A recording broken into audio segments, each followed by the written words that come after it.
Hi guys, welcome to our YouTube channel Bong views. আমি শিলাজিৎ। আমি সুদীপ্তা। আপনারা যারা এখনো পর্যন্ত আমাদের চ্যানেলটা সাবস্ক্রাইব করেননি তারা প্লিজ এক্ষুনি আমাদের চ্যানেলটা সাবস্ক্রাইব করে নেবেন আর নোটিফিকেশন বেল অন করে নেবেন পরবর্তী ভিডিওগুলোর জন্য নোটিফিকেশন পেতে। আর যারা আমাদের চ্যানেলটা সাবস্ক্রাইব করেছেন তাদেরকে অসংখ্য ধন্যবাদ। আর যারা ফেসবুক পেজে দেখছেন তারা অবশ্যই পেজটাকে ফলো করে যাবেন।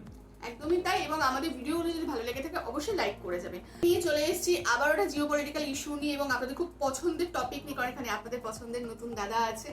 যাই হোক, পুরনো দাদাকে আপনারা ট্যাগ করেছেন আর নতুন দাদাকে একদম বুক ভরে আপনারা হাক করে নিয়ে আসতে চাইছেন। তো সেই দাদা মানে নতুন এবং মানে নবীন এবং প্রাক্তন দুই দাদার মধ্যে যে যুদ্ধ লাগতে চলেছে, তো সেই রিলেটেড ভিডিও। এবং আপনাদের মানে যতটা না এই দুই দাদা ইনভলভ, তার থেকে বেশি বোধহয় বাংলাদেশের সাধারণ মানুষ ইনভলভ থাকে। তো সেই জন্যই আপনাদের জন্য এই ভিডিওটা নিয়ে আসি। এবং চ্যানেলটাও যদি আপনাদের দেশেরই চ্যানেল এবং খুব ফেমাস অথেন্টিক চ্যানেল, এবং এই চ্যানেলে আমরা প্রচুর অন্যান্য ইনফরমেটিভ ভিডিও করেছি। এবং তার তিনি যেভাবে প্রেজেন্টেশন করেন এবং মানে অন্যান্য বিভিন্ন সেই চ্যানেলের মতো উল্টোপাল্টা বলে ভিউজ খায় না। তো তিনি যথেষ্ট প্রুফ অথেন্টিসিটির সাথে ভিডিও করেন। তো আশা করছি এই ভিডিও থেকে আমরা কিছু লজিক পাবো, যেগুলো আমরা অন্যান্য ভিডিওতে পাই না এবং আপনাদের কমেন্টস থেকেও পাই না। তো সেই জন্যই আরো নিয়ে আসা লজিকের খোঁজে। তো চ্যানেল নেম আগেই বলেছি কি কেন কিভাবে, এবং টাইটেল হচ্ছে ভারত পাকিস্তান কার সামরিক শক্তি কত। যদিও সেটা আমরা জানি, শুধু এখানে ভিডিওটা একটু ফর্মালিটি হিসেবে আমরা দেখবো, তথ্যটা দেখবো। তো এবং এটা শিলমোহর পড়বে অফিসিয়ালি আমাদের বঙ্গনিউজ চ্যানেল থেকে, সেই জন্যই আরো নিয়ে আসা। তো চলুন দেখে নিয়ে ভিডিওটা। আর ভিডিওটা যদি কপিরাইট ক্লেমের জন্য ব্লক হয়ে যায় তাহলে সম্পূর্ণ ভিডিওটা আপনারা আমাদের ফেসবুক বা ইনস্টাগ্রাম পেজে পেয়ে যাবেন। আর ফেসবুক বা ইনস্টাগ্রাম পেজের লিংক আপনারা আমাদের ডেসক্রিপশন বক্সে ফার্স্ট পিন কমেন্ট থেকে পেয়ে যাবেন। তাহলে চলুন সবাই মিলে ভিডিও দেখে শুরু করি। ভারত ও পাকিস্তান 1947 সালে ব্রিটিশ শাসন থেকে স্বাধীনতা অর্জনের পর থেকে রাজনৈতিক ও সামরিক উত্তেজনার মধ্যেই রয়েছে। কাশ্মীর ইস্যু, সীমান্ত সংঘাত এবং পারমাণবিক অস্ত্রের প্রতিযোগিতা উভয় দেশের সম্পর্ককে জটিল করে তুলেছে। আমাদের অনেকের মনেই প্রশ্ন যে ভারত পাকিস্তান যুদ্ধ শুরু হলে কে জিতবে। এর উত্তরটা আসলে বেশ জটিল। দুই দেশের সামরিক জনবল, অস্ত্রশস্ত্র, প্রতিরক্ষা বাজেট, পারমাণবিক ক্ষমতা এবং কৌশলগত নীতি ও অবস্থান সহ আরও বেশ কিছু বিষয়ের উপর যুদ্ধের ফলাফল নির্ভর করে। ভারত ও পাকিস্তানের সামরিক সক্ষমতার একটি তুলনামূলক চিত্র উপস্থাপনের চেষ্টা করা হবে কি কেন কিভাবে এই পর্বে। কি কেন কিভাবে চ্যানেলে আপনি নতুন হলে অনুরোধ করব সাবস্ক্রাইব করে বেল আইকনটিতে ক্লিক করুন।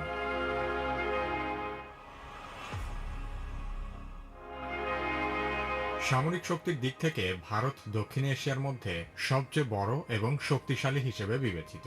এমনকি সমগ্র বিশ্বের মধ্যে সামরিক শক্তির দিক থেকে যুক্তরাষ্ট্র, রাশিয়া এবং চীনের পরেই ভারতের অবস্থান। 2025 সালে গ্লোবাল ফায়ার পাওয়ার ইন্ডেক্স অনুযায়ী ভারত বিশ্বের চতুর্থ শক্তিশালী সামরিক বাহিনী হিসেবে স্বীকৃত। তার মানে সামরিক শক্তির দিক থেকে ভারত পাকিস্তানের চেয়ে 8 ধাপ এগিয়ে। তবে সেই অর্থে পাকিস্তানের সামরিক শক্তি ভারতের তুলনায় একেবারেও দুর্বল নয়। ভারতের বার্ষিক প্রতিরক্ষা বাজেট প্রায় 75 বিলিয়ন মার্কিন ডলার। অন্যদিকে পাকিস্তানের বার্ষিক প্রতিরক্ষা বাজেট মাত্র 7.64 বিলিয়ন ডলার। তার মানে ভারতের প্রতিরক্ষা বাজেট পাকিস্তানের প্রায় 10 গুণ বেশি। তবে ভারত বনাম পাকিস্তানের বৈদেশিক মুদ্রার রিজার্ভের দিকে তাকালে বিষয়টি খুব বেশি অস্বাভাবিকও লাগবে না, কারণ ভারতের রিজার্ভ 627 বিলিয়ন ডলার। অন্যদিকে পাকিস্তানের রিজার্ভ আছে মাত্র 13.7 বিলিয়ন ডলার। জনসংখ্যার দিক থেকেও ভারত পাকিস্তানের চেয়ে অনেক এগিয়ে। ভারতের জনসংখ্যা 140 কোটির বেশি। 2022 সালে ভারত বিশ্বের সবচেয়ে জনবহুল দেশ হিসেবে চীনকে ছাড়িয়ে গেছে। অন্যদিকে পাকিস্তানের জনসংখ্যা প্রায় 25 কোটি। সে কারণে ভারতে সেনা সদস্যের সংখ্যাও অনেক বেশি। আধুনিক সামরিক শক্তি মূলত প্রযুক্তি, প্রশিক্ষণ, কৌশল এবং অস্ত্রের মানের উপর নির্ভর করে। সেনা সদস্যের সংখ্যা একটি দেশের সামরিক সক্ষমতার জন্য গুরুত্বপূর্ণ, তবে এটি সামগ্রিক সামরিক শক্তি নির্ধারণের একমাত্র সূচক নয়। ভারতের সক্রিয় সেনা সদস্যের সংখ্যা প্রায় 14,55,000। অন্যদিকে পাকিস্তানের সক্রিয় সেনা সদস্যের সংখ্যা প্রায় 6,54,000। ভারতের রিজার্ভ সৈন্য 11,55,000 এবং পাকিস্তানের রিজার্ভ সৈন্য 5.5 লক্ষ। ভারতের আধা সামরিক বাহিনীর সদস্য 25,27,000 এবং পাকিস্তানের আধা সামরিক বাহিনীতে প্রায় 5 লক্ষ সদস্য রয়েছে। ভারতের ট্যাঙ্কের সংখ্যা 4,201টি, পাকিস্তানের ট্যাঙ্ক আছে 2,627টি। ভারতের সাজোয়া যান আছে 1,48,594টি। পাকিস্তানের সাজোয়া যান আছে 17,516টি। ভারতের বিমান বাহিনীতে মোট বিমানের সংখ্যা 2,229টি। পাকিস্তান বিমান বাহিনীর মোট বিমান 1,399টি। ভারতের যুদ্ধ বিমান আছে 513টি। পাকিস্তানের যুদ্ধ বিমান 328টি। অ্যাটাক হেলিকপ্টার সহ ভারতের মোট হেলিকপ্টার আছে 899টি। পাকিস্তানের আছে 373টি হেলিকপ্টার। এছাড়া ভারতের পরিবহন বিমান 270টি এবং পাকিস্তানের পরিবহন বিমান 64টি। ভারতের কাছে ফ্রান্সের তৈরি রাফাল যুদ্ধ বিমানের মতো আধুনিক বিমান আছে। অন্যদিকে পাকিস্তানের কাছে থাকা সর্বাধুনিক যুদ্ধ বিমান হল চীন ও পাকিস্তানের যৌথ উদ্যোগে নির্মিত JF-17 থান্ডার যুদ্ধ বিমানের সর্বশেষ সংস্করণ ব্লক 3। তবে ভারতেও নিজস্ব প্রযুক্তিতে নির্মিত তেজস সিরিজের বেশ কয়েকটি মডেলের উন্নত যুদ্ধ বিমান রয়েছে। লজিস্টিক্সের দিক থেকে ভারতের বিমানবন্দর আছে 311টি আর পাকিস্তানের আছে 116টি। ভারতীয় নৌবাহিনীতে মোট নৌযানের সংখ্যা 293টি। পাকিস্তান নৌবাহিনীর মোট নৌযানের সংখ্যা 121টি। ভারতের ফ্রিগেট যুদ্ধজাহাজ আছে 14টি, পাকিস্তানের 9টি। ভারতের ডেস্ট্রয়ার যুদ্ধজাহাজ আছে 13টি, কিন্তু পাকিস্তানের কোনো ডেস্ট্রয়ার নেই। ছোট আকারের করভেট যুদ্ধজাহাজ ভারতের আছে 18টি আর পাকিস্তানের 9টি। ভারতের সাবমেরিন আছে 18টি, পাকিস্তানের 8টি। এছাড়া ভারতের টহল নৌযান আছে 135টি এবং পাকিস্তানের টহল নৌযান আছে 69টি। এসবের বাইরে ভারত ও পাকিস্তান উভয় দেশেরই পারমাণবিক অস্ত্র ভান্ডার আছে। ভারতের কাছে আনুমানিক 172টি পারমাণবিক ওয়ারহেড রয়েছে। অন্যদিকে পাকিস্তানের পারমাণবিক ওয়ারহেড আছে 170টি। ভারত নো ফার্স্ট ইউজ অর্থাৎ প্রথমে পারমাণবিক অস্ত্র ব্যবহার না করার নীতিতে অটল। তার মানে ভারত শুধুমাত্র আত্মরক্ষার প্রয়োজনে পারমাণবিক অস্ত্র ব্যবহার করবে, কিন্তু পাকিস্তান নো ফার্স্ট ইউজ নীতিতে প্রতিশ্রুতিবদ্ধ নয়। তারা অস্তিত্বগত হুমকির মুখে প্রথমে পারমাণবিক অস্ত্র ব্যবহার করতে পারে। ভারতের পারমাণবিক অস্ত্র বহনের জন্য ভূমিভিত্তিক অগ্নি সিরিজ, সমুদ্রভিত্তিক আরিহান্ট শ্রেণীর সাবমেরিন এবং বিমান ভিত্তিক একাধিক প্ল্যাটফর্ম রয়েছে। অন্যদিকে পাকিস্তানের পারমাণবিক অস্ত্র বহনের জন্য শাহিন ও গাজনাভি সিরিজের ব্যালিস্টিক মিসাইল রয়েছে। ভারত ও পাকিস্তান উভয় দেশই তাদের পারমাণবিক অস্ত্রের সংখ্যা ধীরে ধীরে বাড়াচ্ছে। তবে পাকিস্তান এক্ষেত্রে এগিয়ে আছে বলে ধারণা করা হচ্ছে। 2025 সালের মধ্যেই পাকিস্তানের নিউক্লিয়ার ওয়ারহেড 200 থেকে 250 পর্যন্ত পৌঁছাতে পারে। উপরের পরিসংখ্যান থেকে স্পষ্ট হয় যে পারমাণবিক শক্তি, প্রযুক্তি ও সরঞ্জামের দিক থেকে ভারত পাকিস্তানের তুলনায় উল্লেখযোগ্যভাবে এগিয়ে রয়েছে।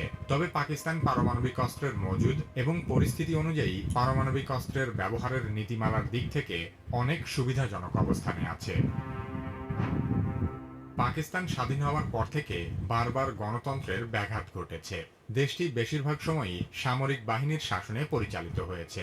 শুধু তাই নয়, পাকিস্তানের সেনাবাহিনী দেশের রাজনীতি, প্রশাসন এমনকি অর্থনীতির একটি বড় অংশ নিয়ন্ত্রণ করে। পাকিস্তান সেনাবাহিনীর রয়েছে নিজস্ব ব্যবসায়িক সাম্রাজ্য, ব্যাংক, আবাসন প্রকল্প, এমনকি খাদ্যপণ্য উৎপাদন ও বিপণনেও তাদের নিয়ন্ত্রণ রয়েছে। ফলে যুদ্ধ বা সংঘাতের সময় পাকিস্তান সেনাবাহিনী দ্রুত সিদ্ধান্ত নিতে পারে, যা একটি যুদ্ধের মোড় ঘুরিয়ে দেওয়ার জন্য অত্যন্ত জরুরি। অন্যদিকে ভারত অন্তত কাগজে কলমে একটি গণতান্ত্রিক রাষ্ট্র, তাই যুদ্ধের নীতি নির্ধারণে রাজনৈতিক নেতৃত্বের সক্রিয় ভূমিকা রয়েছে এবং সামরিক পদক্ষেপ গ্রহণে বিভিন্ন স্তরের পর্যালোচনা দরকার হয়। ভারতের একটি জটিল চ্যালেঞ্জ হলো তাদের সামরিক শক্তির বড় একটি অংশ চীন সীমান্তে ব্যস্ত থাকে। বিশেষ করে লাদাখ ও অরুণাচল প্রদেশ এলাকায় ভারত চীনের দিক থেকে বরাবরই বেশ চাপের মধ্যে থাকে। এছাড়া বাংলাদেশের সঙ্গে ভারতের রয়েছে বিশাল স্থল সীমান্ত, সেটিও কৌশলগতভাবে অনেকটাই সংবেদনশীল। গত কয়েক মাসে পরিস্থিতি আরো জটিল হয়েছে, কারণ শেখ হাসিনা সরকারের পতনের পর ভারত বাংলাদেশ সম্পর্কও নাটকীয়ভাবে পরিবর্তিত হয়েছে। অতীতে বাংলাদেশকে মিত্র রাষ্ট্র হিসেবে বিবেচনা করলেও এখন ভারত নীতিগতভাবে বাংলাদেশকে একটি সম্ভাব্য হুমকি হিসেবে দেখতে শুরু করেছে, বিশেষ করে প্রধান উপদেষ্টার 7 সিস্টার্স সম্পর্কিত বক্তব্যের পর থেকে। অন্যদিকে ভারতের বিপক্ষে পাকিস্তানের আরও একটি বড় সুবিধা রয়েছে, আর তা হলো পাকিস্তানের সবচেয়ে ঘনিষ্ঠ মিত্র চীন। ভারত চীন সম্পর্ক বরাবরই টানাপোড়েনের মধ্যে রয়েছে। ফলে যুদ্ধ পরিস্থিতিতে চীন ও পাকিস্তানের দ্বৈত চাপ ভারতের কৌশলগত অবস্থান এবং নৈতিক ভিত্তি অনেকটাই দুর্বল করে দিতে পারে। এছাড়াও পাকিস্তান তুলনামূলক অর্থনৈতিকভাবে দুর্বল হলেও তারা দীর্ঘদিন ধরে সামরিক খাতে ব্যাপক অর্থ ব্যয় করে চলেছে শুধুমাত্র ভারতকে মোকাবেলা করার জন্য। তাই পাকিস্তান না খেয়ে হলেও ভারতকে দমন করার বিষয়ে কোনো ছাড় দিতে চাইবে না।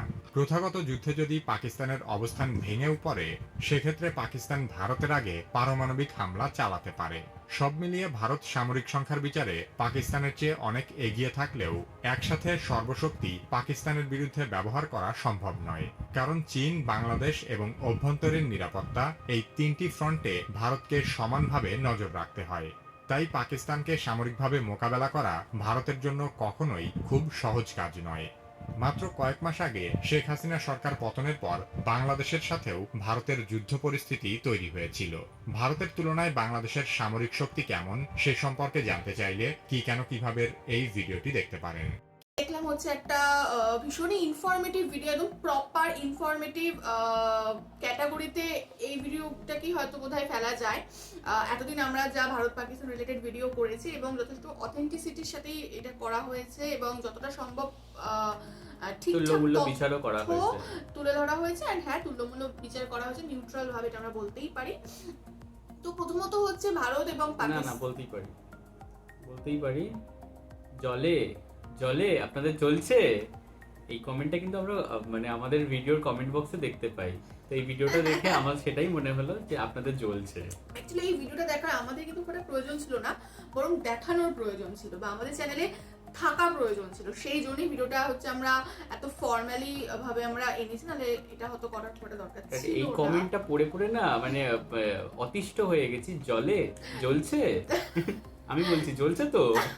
যদি এই ধরনের সিলি কমেন্টের রিপ্লাই দেওয়াটা খুব একটা আমরা প্রয়োজন করি না, যার জন্য খুব দেখবেনও না আমাদের রিপ্লাই এগুলোতে। আর হচ্ছে কারণ দেখুন, একটা মানুষকে না আপনি লজিক দিয়ে তাকে কাউন্টার করতে পারবেন, তাকে রিপ্লাই দিতে পারবেন, তাকে বোঝাতে পারবেন বা কিছু করতে পারবেন, বাট এই ধরনের কমেন্টগুলো সিম্পলি হচ্ছে পোক করা, এছাড়া আর কিছুই নয়। যখন সেই কমেন্টের লজিকই দাঁড়ায় না, তো তখন সেই পেছনে কাঠি করা বা সেটাতে রিপ্লাই দেওয়া মানে হচ্ছে আমাদের নিজেদের মূল্যবান সময় নষ্ট করার, মাথা নষ্ট করা। তো সেই জন্য এগুলো থেকে আমরা একটু বিরত থাকি।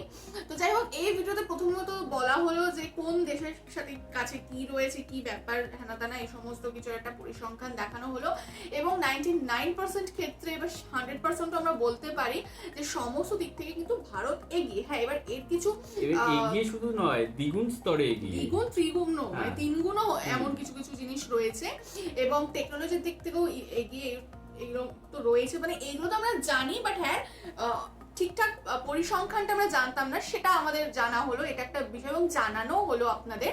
আর আপনারা কিন্তু এখানে মানে ভারত পাকিস্তান কলাম আছে, পাশে একটা বাংলাদেশের কলাম করে দেবেন, করে আমাদের কমেন্ট বক্সে জানাবেন, ঠিক আছে, যে এই ঠিক জিনিসগুলো আপনাদের বাংলাদেশের কটা রয়েছে গেল। আর ভুলভাল কমেন্ট করার আগে এক্স্যাক্টলি। আর হচ্ছে না, আপনারা কিন্তু কমেন্টে আসবেন আপনাদের আরেক মিত্র চীনের কথা, কিন্তু আমরা কিন্তু চীনের সাথে লড়াই করার কথা ভাবি, আমরা কিন্তু বাংলাদেশের সাথে লড়াই করার কথা ভাবি, আমরা বাংলাদেশের সাহায্য করার কথা ভাবি। এক্স্যাক্টলি। আর আপনারা সেখানে চীনকে মানে ভায়া হয়ে আনতে চান, আপনারা কিন্তু নিজে লড়ার কথা ভাবেন না। নিজে লড়ার কথা যেদিনকে ভাববেন সেদিনকে এই ধরনের কথাগুলো করবেন। কিছু পাড়াতে দেখবেন দু ধরনের ক্যাটাগরির বন্ধু হয়। এক ধরনের হচ্ছে নিজে মারপিট করে, আর একজন হচ্ছে দেখে নিবি আমার দাদা আছে, ও দাদা আমাকে বকেছে, দেখো দেখো, এরকম ভাবে করে। বা হয়তো এরকমও হতে পারে যে মানে নিজের কোনো দম নেই, জানিস তো আমার বন্ধু এই আমার এই অমুক আছে, সেই আপনাদের ব্যাপারটা সেটাই এক্স্যাক্টলি। তো অ্যাট লিস্ট পাকিস্তান মানে যারা উল্টো পাল্টা কমেন্ট করে আমরা কিন্তু শুধু তাদেরকেই বলছি। একদমই। আরেকটা জিনিস হচ্ছে মানে দেখুন, আমরা কেন বলি যে আমাদের ভারত মহান, আমরা কেন আমাদের দেশ নিয়ে তো প্রাউড ফিল করি, আমাদের দেশের ভ্যালুস মোরালস নিয়ে আমরা প্রাউড ফিল করি এবং সেটার কারণ এখানেও বলা হয়েছে যে ভারতের কাছে কিন্তু পারমাণবিক অস্ত্র রয়েছে, বাট ভারত কিন্তু প্রথম আক্রমণ নীতিতে বিশ্বাসী নয়, কিন্তু সেটা কিন্তু পাকিস্তান। এবং শুধু পারমাণবিক ক্ষেত্র নয়, মানে যে কোনো ধরনের আর কি আক্রমণের ক্ষেত্রে ভারত কিন্তু কোনোদিনই আপনারা শুনবেন না যে ভারত আক্রমণ করেছে, এটা কিন্তু নয়। এক্স্যাক্টলি ভারত মানে নিজেকে আত্মরক্ষার জন্য বা প্রোটেকশনের জন্য করতে পারে, বাট ভারত আগে গিয়ে অ্যাটাক করবে, অথচ ভারতের কাছে কিন্তু যথেষ্ট সবকিছু রয়েছে এবং সেগুলো মেইনটেনেন্স করার জন্য প্রতি বছর যথেষ্ট ব্যয়ও করতে হয়। এক্স্যাক্টলি। তো এখানেই না মানে ভারত কোনোদিনই পাকিস্তান হতে পারবে না, পাকিস্তান কোনোদিনই ভারত হতে পারবে না, কারণ মোরালস ভ্যালুস এগুলোরই তো অভাব। তো যাই হোক, আর তাছাড়া এই যে এত ট্যাঙ্ক বা এই সমস্ত জিনিসগুলো দেখলাম, তো এগুলোরও কিন্তু মানে যে পেট্রোল ডিজেল দিয়ে তো এগুলো চালাতে হবে, ডিজেল ছাড়া তো ট্যাঙ্ক চলবে না। তো সেই ডিজেলটুকু জোগাড় করার মতো পাকিস্তানের আর কি যে রিজার্ভ রয়েছে 13 কত বিলিয়ন, সেটা দিয়ে যুদ্ধ লাগলে কুলিয়ে উঠতে পারবে না। এক্স্যাক্টলি।